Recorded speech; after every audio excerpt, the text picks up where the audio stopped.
Hi everybody, this video is for a former student of mine who's thinking about setting up a frag tank, and I wanted to show him what I have going on here at my house.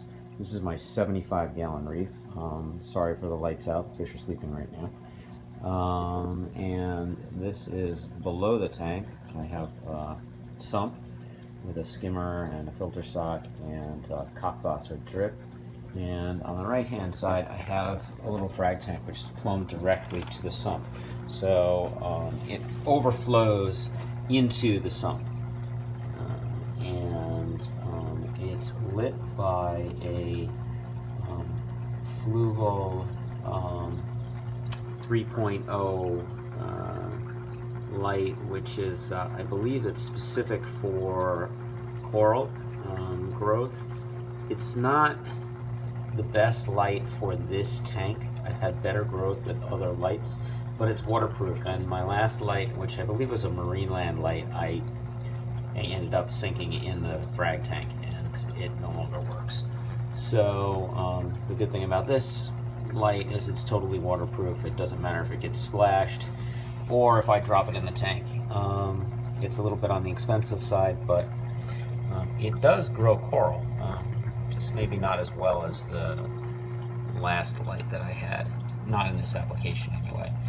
So what I've gotten here, the water comes from the sump through that exhaust that's above the gorgonian there, and then I have a circulating pump in the tank as well.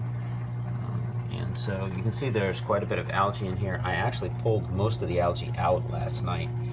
So algae is always a problem in frag tanks, especially if they're connected to a tank that has a lot of fish in it. And I've always got a high fish bioload in any aquarium that I have.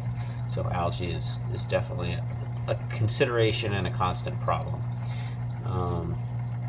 I do manage to grow